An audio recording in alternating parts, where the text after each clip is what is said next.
¿Sueles encontrarte mucha inseguridad en los hombres hablando del tamaño del pene?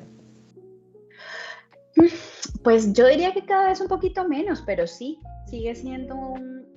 Cuando alguien consume porno en secreto dentro de la pareja, ¿lo considerarías una forma de infidelidad emocional o simplemente una vía de escape del deseo? Esa pregunta es un poquillo trampa, porque, mira, realmente lo que es infidelidad en una relación de pareja.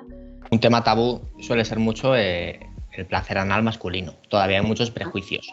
¿Por qué cuesta tanto normalizarlo en parejas heterosexuales? Porque está la creencia de que si hay estimulación anal es solamente para homosexuales. Entonces, claro, pues cualquier hombre que tú le dices, bueno, no cualquiera, hay muchos que ya tienen apertura al respecto, pero la mayoría todavía, cuando tú les dices, bueno, y ya, la gente piensa que el juguete va a servir igual para todos. Esto pasa un poco con el succionador del Satisfyer, que todo el mundo decía que todos tenemos que tener ese juguete porque a todas les va a venir bien, y no, realmente no es lo mismo para todos. ¿Por dónde recomiendas empezar a quien nunca ha usado un juguete sexual? Bueno, yo siempre recomiendo que se hagan un par de preguntas. Lo primero es qué tipo de estimulación quieren. ¿Quieren estimulación externa? ¿Quieren estimulación interna? ¿Quieren que sea en ambos casos, pues tanto interno como externo? Es para tener en un lugar donde de pronto puede haber otras personas, entonces sí necesita que sea un diseño muy minimalista, muy sencillo, que no sea como tan evidente que es un juguete sexual. También que se pregunte. La situación más random fue una vez que estaba con una persona y esta persona me dijo que quería hacer como si fuera un vampiro.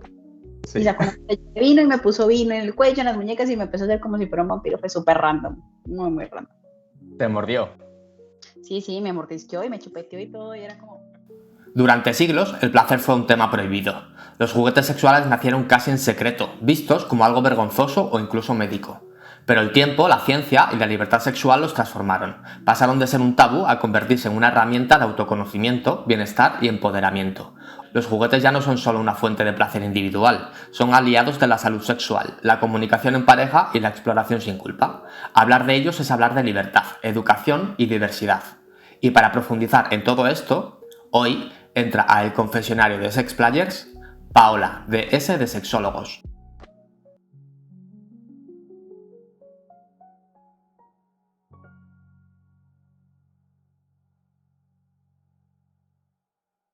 Estamos muy contentos de tener hoy en el confesionario de Sex Players a Paola, parte del equipo de S de Sexólogos. ¿Qué tal, Paola? ¿Cómo estás? Hola, muy bien, muy contenta de estar aquí acompañándolos. Bienvenida al confesionario de Sex Players.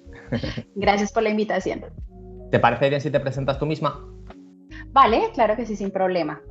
Bueno, como escucharon, me llamo Paola Beltrán, soy psicóloga, soy sexóloga, hago parte del equipo de S de Sexólogos, que somos pues un grupo de psicólogos y sexólogos que estamos unidos para trabajar en acompañar a las personas por su bienestar sexual y cosillas de ese estilo.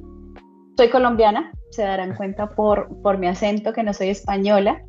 Y bueno, pues soy una fan total de los juguetes y la cosmetiquería erótica, entonces pues muy contenta de estar por acá invitada hoy. Eso nos viene muy bien. ¿Dónde puede encontraros la gente? ¿Cuáles son vuestras redes, la página web? Pues nos pueden encontrar en www.sdesexólogos.com o directamente también en nuestro Instagram, que es como sdesexólogos, tal cual, el error. Vale, perfecto. La entrevista se divide en dos bloques, uno de preguntas y uno de juegos rápidos. Vale. Si hay alguna cosa que no te apetece contestar, solo di next. Aquí no hay respuestas buenas ni malas. Lo único que buscamos es conocerte un poco más y disfrutar del rato contigo. ¿Empezamos? Venga. Queremos empezar por lo esencial, entender cómo los juguetes se integran en la educación sexual y el bienestar. ¿Cómo llegaste a especializarte en juguetes sexuales dentro del ámbito de la sexología?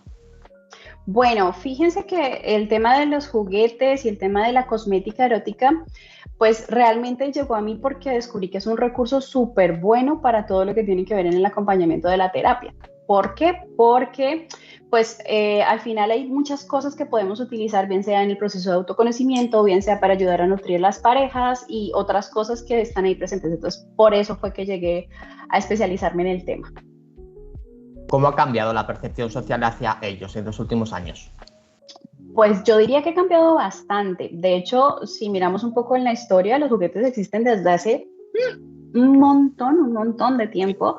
Hay referencias de cosas desde el antiguo Egipto y un montón de elementos que se han encontrado que nos muestran que existen desde hace muchísimo tiempo. Y a lo largo de diferentes momentos en la historia, pues como que se ha empezado a aceptar primero como un recurso en términos terapéuticos, ya después como algo más recreativo, y cada vez hay como un poquillo más de apertura respecto a incluirlo o incluirlos un poco como invitados en esos encuentros sexuales. Entonces, hay apertura, obviamente todavía falta, pero cada vez hay más. ¿Hay diferencia entre cómo se acercan hombres y mujeres al uso de juguetes? Pues aquí viene un poco un tema tanto personal en términos de cómo lo he visto dentro del espacio terapéutico, así como también lo que conversó externamente con otras personas, y sí hay bastante diferencia porque suele haber mucha más apertura en el caso de las personas con vulva o mujeres que de los hombres. Es un tema también en términos como de ese aprendizaje social o cultural, que también hay como ciertos parámetros respecto a ciertas libertades y ciertos como problemas que hay alrededor de si buscas un juguete. Entonces en el caso de los hombres muchas veces, y lo he escuchado bastantes veces, es algo falta, es que tú no eres capaz de complacer a tu pareja. En cambio las mujeres lo ven un poco más como un recurso y no como ese viene a reemplazar algo, sino que viene a acompañar. ¿Hay algún mito que todavía te sorprende escuchar sobre los juguetes sexuales? Hay un montón, pero yo creo que el que más me sorprende todavía es el que genera mucho miedo pensar que el juguete va a reemplazar a la pareja.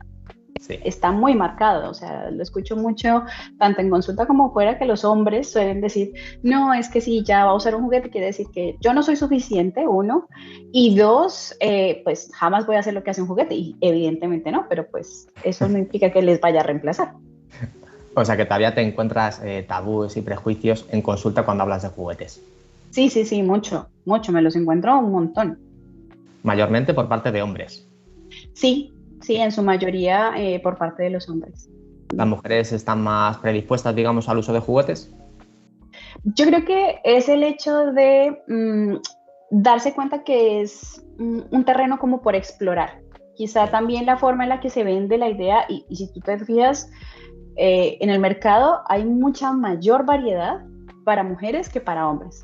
Aunque para hombres han empezado a ampliar, hay una enorme diferencia. ¿Y qué beneficios puede aportar el uso de juguetes sexuales más allá del placer? Beneficios, el tema del autoconocimiento, el tema de comunicar también a la pareja que le puede gustar a la persona, a ayudarse también en términos del disfrute dentro del encuentro sexual mismo, también respecto a los procesos cuando, por ejemplo, hay vaginismo, hay alguna dificultad, eyaculación precoz, etcétera, también son un muy buen recurso, además de toda esta parte del placer. ¿Y qué importancia tiene la curiosidad y la comunicación a la hora de introducirlos en pareja? Enorme. Tiene una importancia súper grande porque si nosotros nos damos cuenta, pues necesitamos tener cierto nivel de curiosidad para tener esa apertura y permitirnos como explorar y conocer esas otras cosas que podemos vivir dentro del encuentro sexual, porque no es solamente como esto que nos han vendido un poco de ese mete y saca, que es como lo que nos han dicho, y el porno también nos ha vendido, sino hay un montón de cosas que podemos vivir, pero necesitamos tener la apertura para poderlo conocer. Y respecto al placer y la autoexploración, ¿cuál ha sido el cambio más grande que has notado en alguno de tus pacientes? Pues digamos que en el caso sobre todo de las mujeres, el hecho de darse cuenta que pueden tener orgasmos, porque muchas veces en las situaciones en las que llegan, desde sus temores como a explorarse y demás, hay como mucho bloqueo a nivel del toque, del autotoque, pero cuando hay algún juguete pequeñito, empezando con cosas muy sencillas, es el sorprenderse de todo eso que pueden experimentar, y no es que sean personas que no pueden tener orgasmos, es que no se han logrado conocer de otras maneras. ¿Crees que la educación sexual debería incluir el conocimiento sobre estos productos?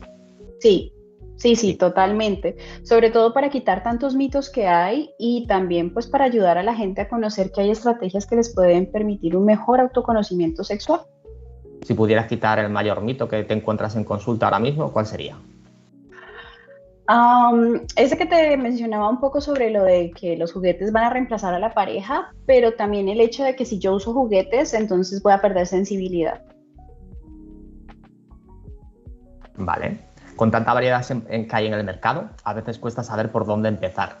Vamos a aprovechar tu experiencia práctica. ¿Por dónde recomiendas empezar a quien nunca ha usado un juguete sexual? Bueno, yo siempre recomiendo que se hagan un par de preguntas. Lo primero es qué tipo de estimulación quieren. ¿Quieren estimulación externa? ¿Quieren estimulación interna? ¿Quieren que sea en ambos casos, pues tanto interno como externo? Es para tener en un lugar donde de pronto puede haber otras personas, entonces sí necesita que sea un diseño muy minimalista, muy sencillo, que no sea como tan evidente que es un juguete sexual. También que se pregunte si lo quiere recargable, si lo quiere de baterías externas, extraíbles.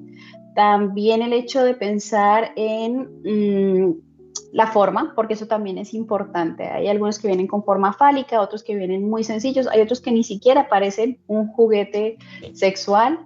Entonces son como varias preguntitas que hay que hacerse antes de pasar a comprar, porque aquí pasa algo y no sé si me estoy adelantando, pero a veces la gente piensa que el juguete va a servir igual para todos. Esto pasa un poco con el succionador del Satisfyer, que todo el mundo decía que todos tenemos que tener ese juguete porque a todas les va a venir bien, y no, realmente no es lo mismo para todas. No a todo el mundo. ¿Qué errores más comunes ves cuando alguien compra su primer juguete? Guiarse por lo que le dijo la vecina, este me sirvió súper bien y este a todas les tiene que funcionar, y pues realmente no va así. Si tuvieras que elegir 3 juguetes imprescindibles para tener en casa, ¿cuáles serían y por qué? Para mí, las balitas vibradoras, las chiquititas, súper sencillitas, me encantan, son muy fáciles de utilizar, bastante disimulables, o sea, las podemos esconder sin problema. Y pues recargables. Yo generalmente recomiendo que se compren juguetes recargables por ayudar al ambiente y más cosillas también. Otra cosa para mí ya viene un poco con el tema de cosmética erótica, el tema del uso de lubricantes, sobre todo base agua, que nos viene genial para muchas cosas. Y también lo que tiene que ver con juegos como tipo de mesa, cartas, dados, esas cositas que también pues son juguetes a nivel de la erótica y que son bastante interesantes para compartir en pareja. ¿Aconsejarías empezar por ese tipo de juegos para explorar ese mundo? Puede ser una buena estrategia. De hecho, en terapia lo recomiendo bastante cuando viene un poco la monotonía en los encuentros sexuales, porque al tener este tipo de juegos como cartas, dados, etcétera, nos ayudan con quitarnos un poco el tener que estar pensando qué vamos a hacer. Las instrucciones vienen dadas un poco desde los juegos y nos ayudan muchísimo a relajarnos y a divertirnos un montón por lo que viene sorprendiéndonos cada cosa. Lo que decías antes de la importancia del lubricante, ¿qué importancia tiene el lubricante según el juguete que usemos? Mucha también. Es importantísimo saber uno qué tipo de lubricante tiene que utilizar según el material del juguete, porque no todos los juguetes son del mismo material. Entonces, en general, lo que uno suele recomendar es que se utilice para el uso de juguetes base agua los lubricantes, que suelen venir muy bien.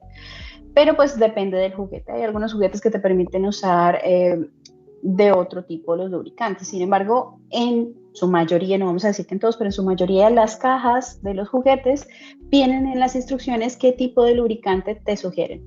Hay que tener cuidado porque, por ejemplo, si yo estoy usando alguno de silicona médica y le coloco lubricante de silicona, voy a dañar el juguete. Entonces hay que ser súper cuidadosos a la hora de comprar el juguete, averiguar bien cuál lubricante puedo utilizar.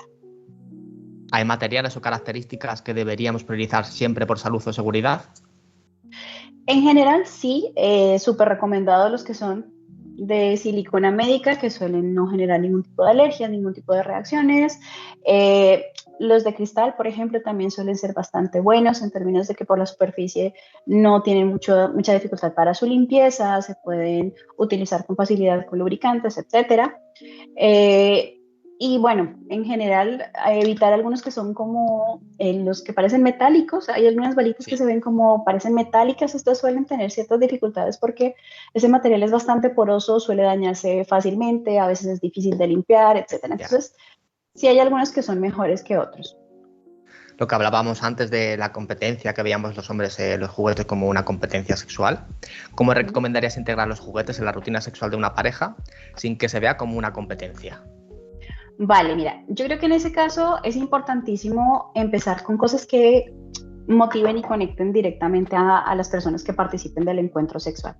Este ejemplo que dábamos de los juegos de mesa suele ser una forma muy, muy sencilla y muy suave de entrar al tema de incluir elementos externos al encuentro sexual. Con lo que ya son juguetes tipo vibradores, se puede hacer de manera tal que se compre conjuntamente, se busque entre las personas que vayan a estar y se decida qué tipo de juguete queremos usar. Hay juguetes, de hecho, que pues, están pensados para estimular cualquier parte del cuerpo. Realmente cualquiera se puede. Pero hay algunos que tienen como una forma muy específica para que se pueda utilizar en cualquier parte del cuerpo. Entonces, suelo recomendar ese tipo de juguetes para que la exploración sea conjunta. Entonces, se pueda jugar en ambos cuerpos, se puedan turnar en el uso del juguete y no sea como que se tienen que dedicar a una sola persona un tiempo específico, sino que sea pues directamente algo de movimiento entre las personas que participen del encuentro sexual. A la hora de comprar un juguete en una pareja, ¿qué opinas de los juguetes unisex o los diseños sin género? A mí me encantan porque realmente es también un muy buen recurso para esa exploración de lo que damos por sentado que, bueno, pues como generalmente es a la zona genital, cuando utilizamos este tipo de juguetes nos permitimos como explorar otras zonas y vienen bastante bien. Hoy en día, ¿qué tendencias o innovaciones te parecen más interesantes ahora mismo en el mundo del juguete sexual? A mí me gusta mucho ver que cada vez se está pensando de manera más amplia, entonces ya no solamente para prácticas heterosexuales, por ejemplo, sino prácticas de cualquier orientación sexual, eso me parece súper interesante.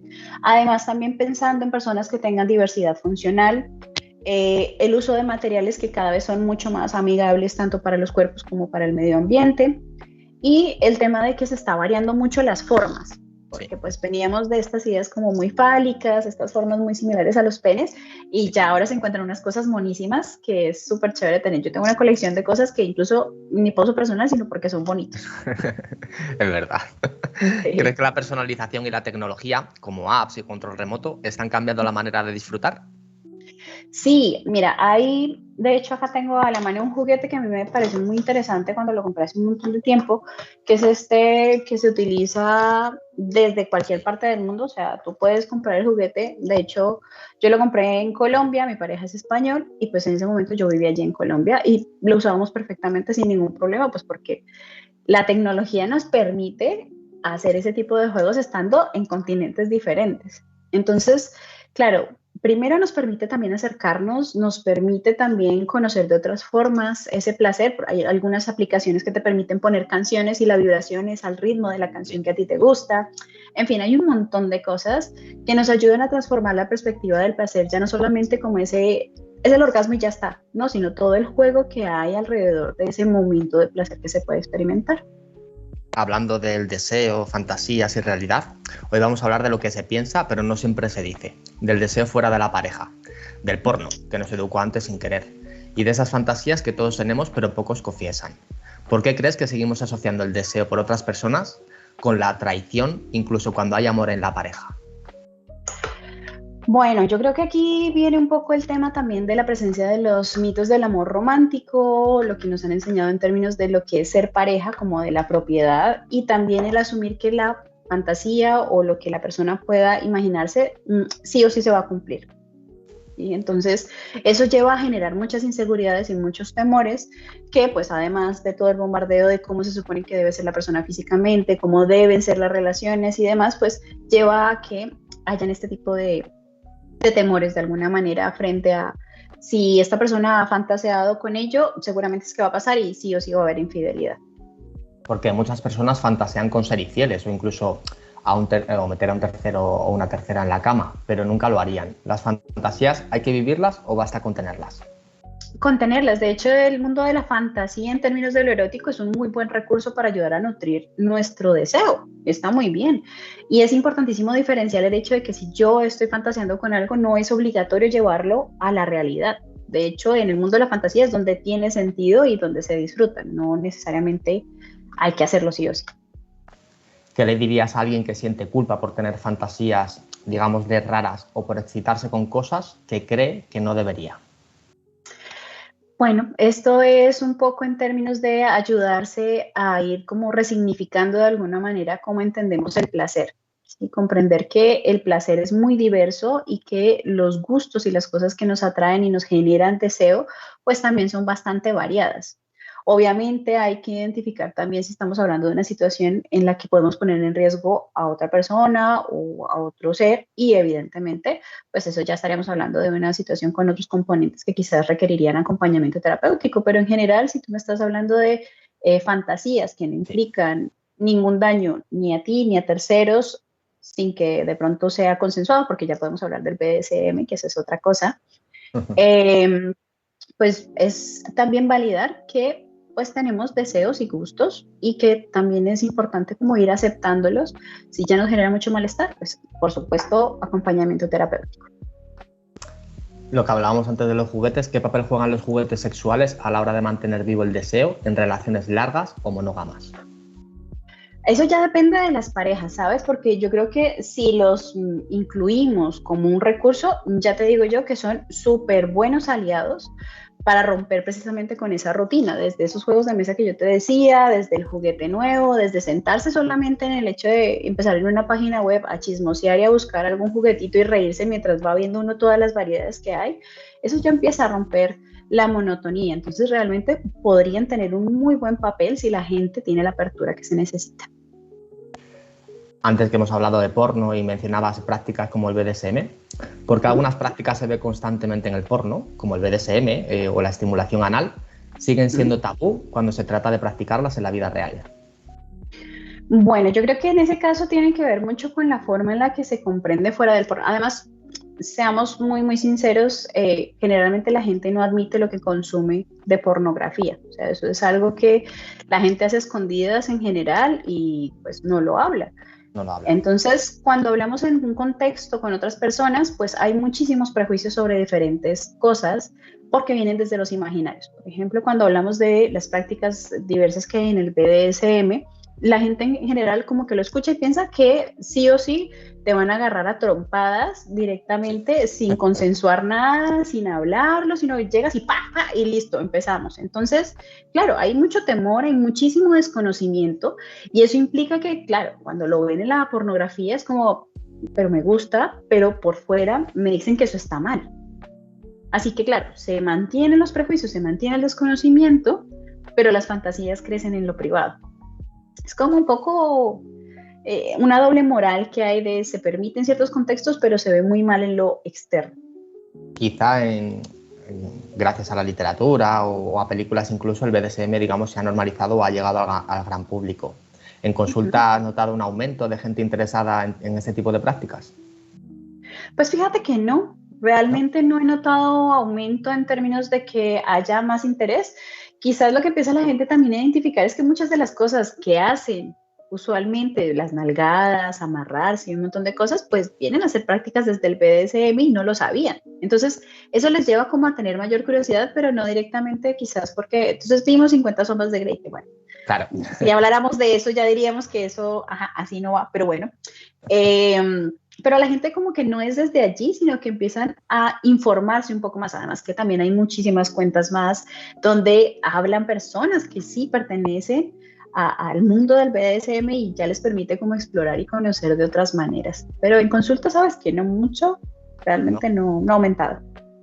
Referente al porno que hablábamos de muchas veces no comentarlo o no decirlo abiertamente.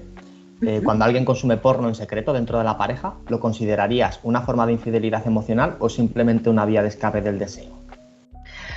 Esa pregunta es un poquillo trampa, porque, mira, realmente lo que es infidelidad en una relación de pareja va a depender también de los límites que se establecen al mismo interior de la pareja. ¿Sí? Entonces, hay parejas en las que tú perfectamente dices, bueno, mi pareja consume pornografía y sin lío, sí. Tiene derecho a tener su propia intimidad, a masturbarse, a disfrutar de su sexualidad individual. Incluso yo también lo hago, pues genial. Pero hay personas para las cuales realmente sí representa una infidelidad el hecho de que se vean otros cuerpos, se vean otras personas teniendo encuentros sexuales y directamente es tremendamente difícil. De hecho, en consulta sí que me encuentro mucho eso. Es una gran dificultad para muchas personas porque se considera desde allí, ¿cierto? Y si hablamos en términos de que sea algo que permita un desfogue, claro, eso también viene, porque realmente la pornografía pues su propósito es generar placer, ¿sí? O sea, excitar a la gente y que esto lleve a la estimulación. Evidentemente hay muchos componentes allí que la hacen peligrosa de manera tal si no se consume adecuadamente. Y con esto me refiero a que la persona sea consciente que es ficción, que no sea una adicción y bueno, otros componentes que están allí presentes. Pero lo que te digo desde un primer momento va a depender de lo que defina la pareja y de lo que acuerde. Lo que pasa es que puede ser difícil porque puede que se tengan perspectivas distintas. Entonces, a veces genera bastante ruido ese punto. Bajo tu experiencia, ¿quién consume más porno, el hombre o la mujer? Es muy gracioso porque si tú te fijas muchas veces de esas estadísticas que ofrecen las mismas páginas de pornografía, Sí. pues tampoco es tan grande la diferencia. ¿Sí? Se creía siempre que los hombres eran los que mejor dicho, pero las mujeres también consumen bastante pornografía. Entonces, pues hay diferencia, pero cada vez más pequeña. ¿Se puede aprender algo positivo del porno o crees que casi todo lo que enseña distorsiona un poco la realidad? Yo creo que depende del tipo de porno que se consuma. ¿Sí? Este porno mainstream, el que se suele encontrar con mayor facilidad, pues es un porno que realmente no educa nada. De hecho, confunde mucho porque además tengamos en cuenta que se empieza a muy temprana edad el consumo de pornografía y se asume que eso es lo que se debe encontrar en el sexo y pues la gente se estrella muchísimo cuando llega a tener relaciones sexuales. Además que el cuestionarse los cuerpos, por ejemplo, en el caso de los hombres, que el tamaño del pene, cuando ven estos videos que pues obviamente son personas elegidas bajo unas condiciones específicas, las grabaciones son con pausas y un montón de cosas, pero lo que se ve y se asume como real genera muchísima presión. De hecho, eso está muchas veces implicado en dificultades a nivel de autopercepción, a nivel de dificultades con la erección, con la eyaculación, etc. Entonces, dime. ¿Sueles encontrarte mucha inseguridad en los hombres hablando del tamaño del pene? Pues yo diría que cada vez un poquito menos, pero sí, sigue siendo un talón de Aquiles bastante constante en el tema de la sexualidad masculina. Quizá puede ser también debido al porno. Sí, muchísimo, tiene muchísimo que ver. Pero sí que claro, tú ves cualquier película porno en general, obviamente también hay incluso categorías de micropenes y tal, pero en general suelen ser penes súper grandes. Entonces, claro, el imaginario se vuelve que todos deberían tener ese tipo de penes, pues porque son los que salen en la pornografía. Cuando tú vas a ver las estadísticas que hay, no tiene nada que ver.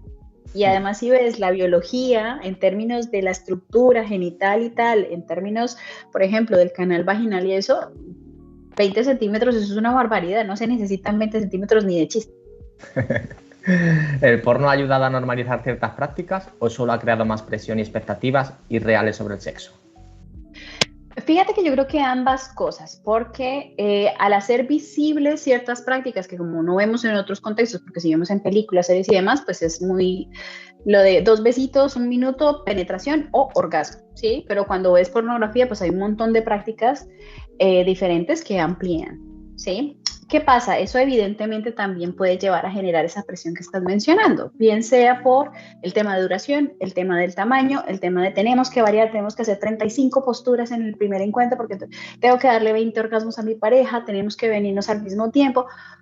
Por supuesto, todo eso genera una cantidad de presiones impresionantes. Yo me las encuentro mucho en consulta del imaginario de, bueno, y entonces, ¿cómo te imaginas tú que debe ser un encuentro sexual? Me narra literalmente una película porno. Muchísimas personas. Entonces sí que genera muchísima presión, pero también ha ayudado como a hacer visibles otras prácticas. ¿Aconsejas ver porno en pareja?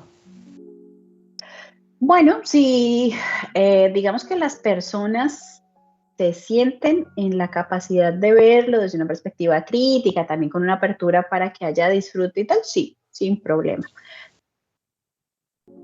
¿Te encuentras algún tabú a la hora de exponerlo o de proponerlo abiertamente?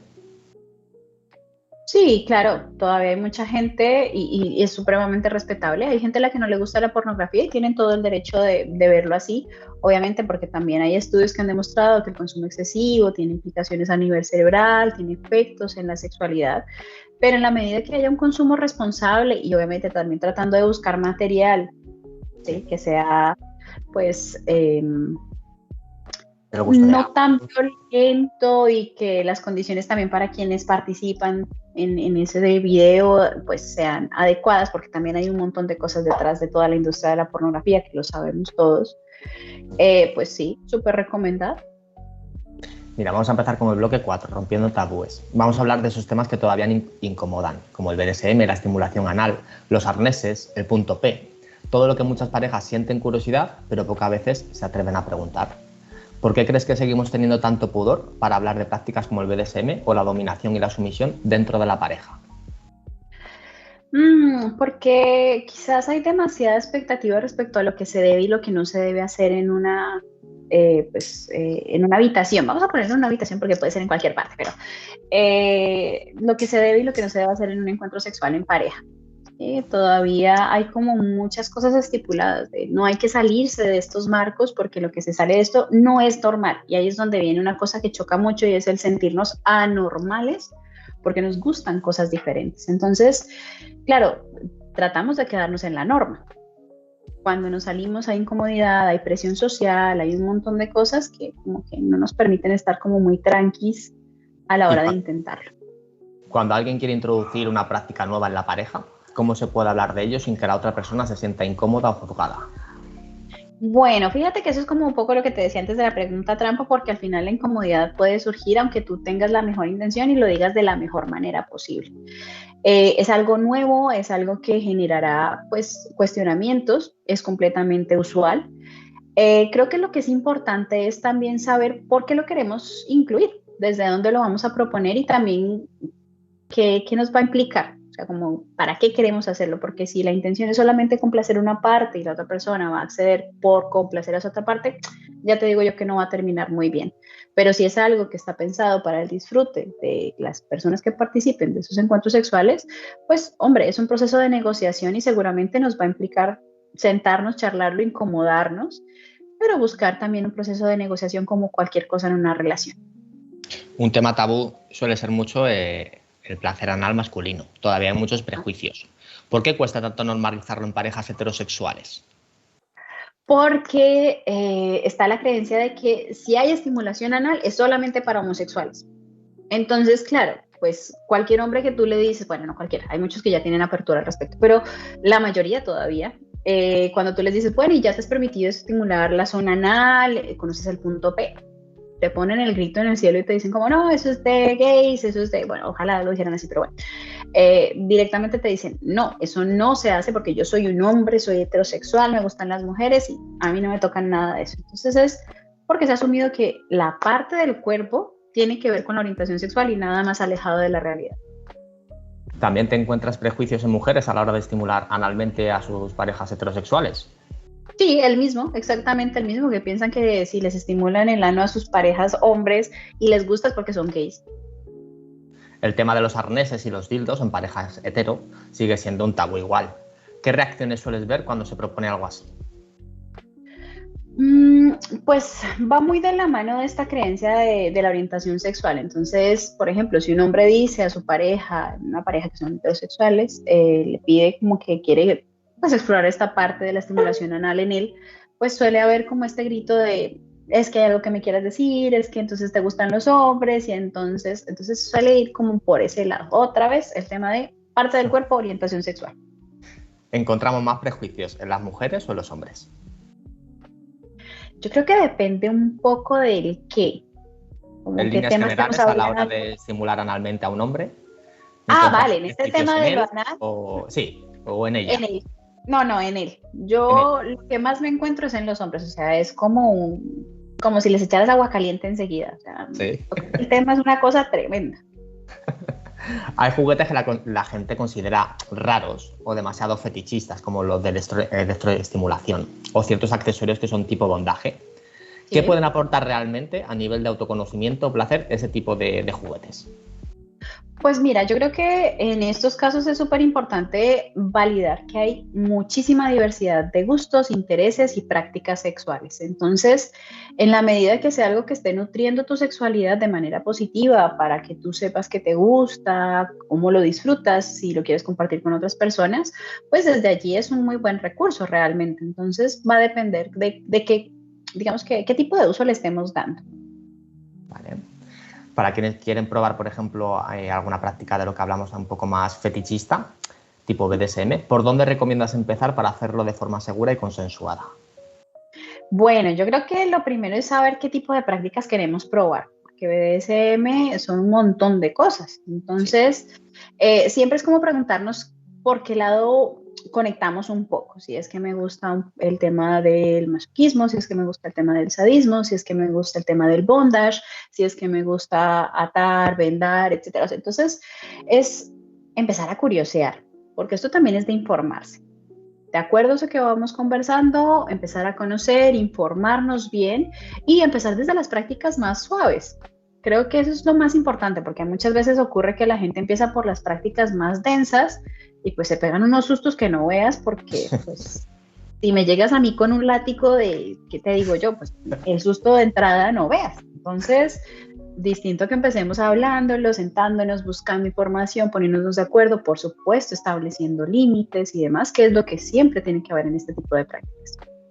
Hablando, por ejemplo, de una práctica muy extrema para muchos, el fisting, también genera mucha curiosidad. ¿Cómo se puede hablar de esto sin caer en el morbo o la censura? Bueno, yo creo que un poco como se hace con cualquier práctica sexual y es explicando qué es eso, es una forma de explorar lo que podemos sentir a través de diferentes cosas en el cuerpo. Es una práctica que efectivamente llama la atención, pero que también asusta bastante porque no es una práctica sencilla y hay que tener bastantes cuidados a la hora de intentarla. Entonces, con la naturalidad que implica hablar de que es otra práctica sexual. Sí. ¿Crees que poco a poco estamos rompiendo estos tabúes o seguimos guardando muchas fantasías en secreto? Yo creo que siempre vamos a guardar fantasías en secreto, ¿sabes? Pero creo que tanto el tema del acceso que tenemos a información como la visibilidad que hay a nivel de medios, pues se han empezado como a romper ciertas cosas. Lo que pasa es que es un poco paradójico porque también siento y me he dado cuenta que vamos un poco también retrocediendo. Como tenemos tanta información y tanta desinformación de tan fácil acceso, pues también a veces hay como retroceso en ese sentido. ¿Crees que la gente anda con mucha información y anda un poco desubicada? Muchas veces sí, porque es que además de eso se asume que cualquier cosa que tú ves en TikTok, en una página web, etcétera, eso ya es tal cual. Entonces te llegan con una información y con los datos con una seguridad absoluta de que eso es.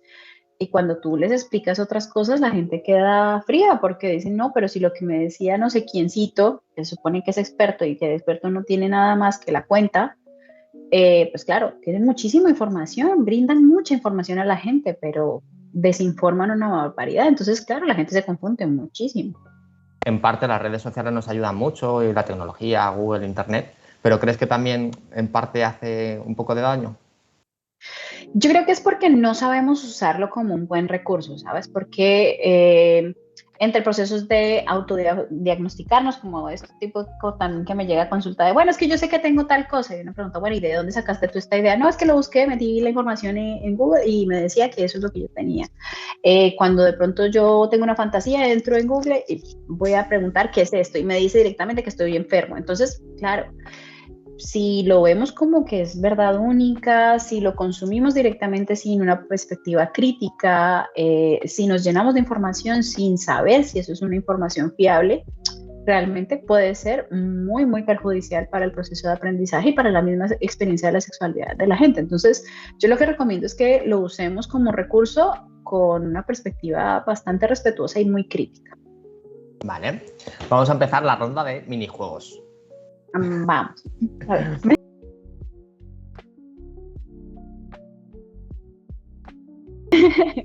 El juego es ¿qué prefieres? Es una ronda rápida, intuitiva y divertida. Solo hay que elegir. Si no quieres responder, di next. Pero no me vale eso de me quedo con las dos. Hay que mojarse. Queremos conocer a la verdadera Paola.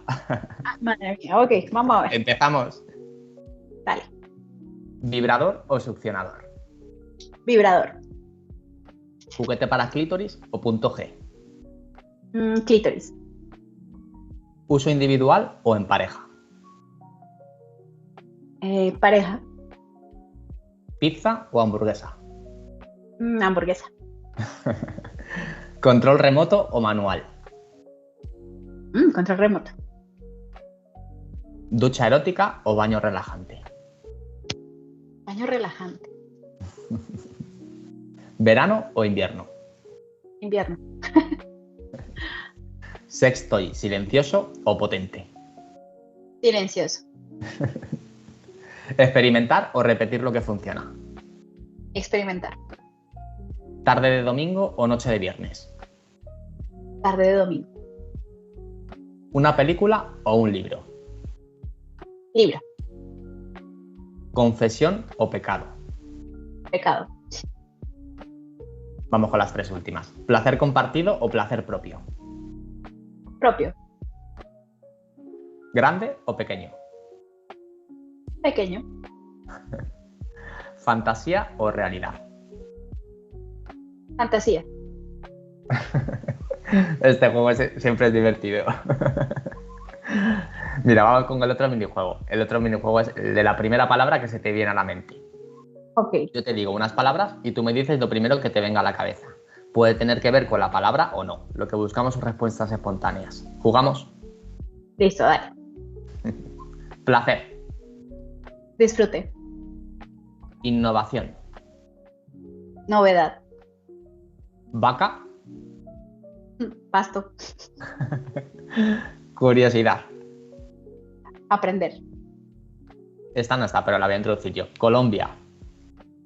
Amor. Confianza. Seguridad. Cruising. Novedad. Nube. Tarde. Terapia. Ayuda. Sexo. Placer. Pareja. Bienestar. Amor. Cuidado. Infidelidad. Ruptura. Pene. Cuerpo. Y las dos últimas. Juego. Diversión. Sensualidad.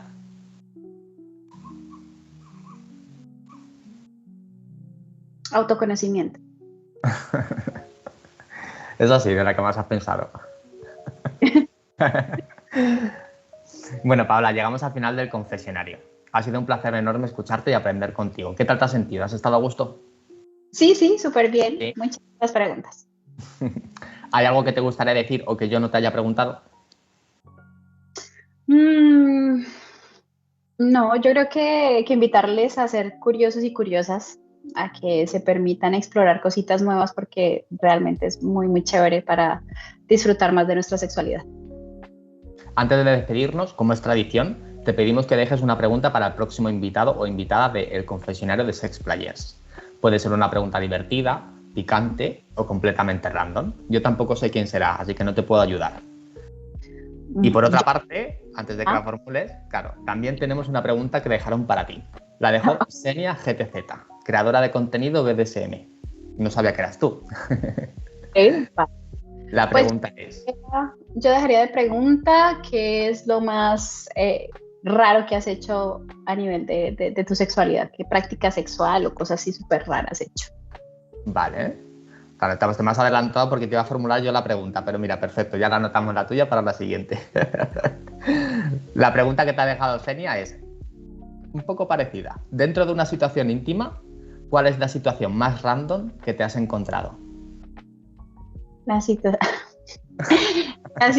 más random fue una vez que estaba con una persona y esta persona me dijo que quería hacer como si fuera un vampiro. Sí. Y sacó una botella de vino y me puso vino en el cuello, en las muñecas y me empezó a hacer como si fuera un vampiro. Fue súper random, muy, muy random. ¿Te mordió? Sí, me mordisqueó y me chupeteó y todo y era como, ¿qué haces? No me gusta. Crepúsculo. Tal cual, o sea, fue como, ¿qué te digo, Edward? ¿Qué está pasando? Eres más de hombre lobo. No, tampoco. O sea, yo soy más de que si me vas a proponer el juego, se haga con un poquito de alteración y lo pensemos y tal, pero eso fue como tan de sopetón que fue como, ok. Oh, Drácula. un vampiro. Sí, no. Qué miedo. Muchísimas gracias, Paula, por traernos una mirada tan clara y educativa sobre el papel de los juguetes en la terapia sexual. Recordad A ustedes. que la sexualidad también se aprende y se cuida. Espacios como ese de sexólogos lo demuestran. Muchas gracias por la invitación. Un beso, un abrazo. Igual. Adiós. Chao, chao.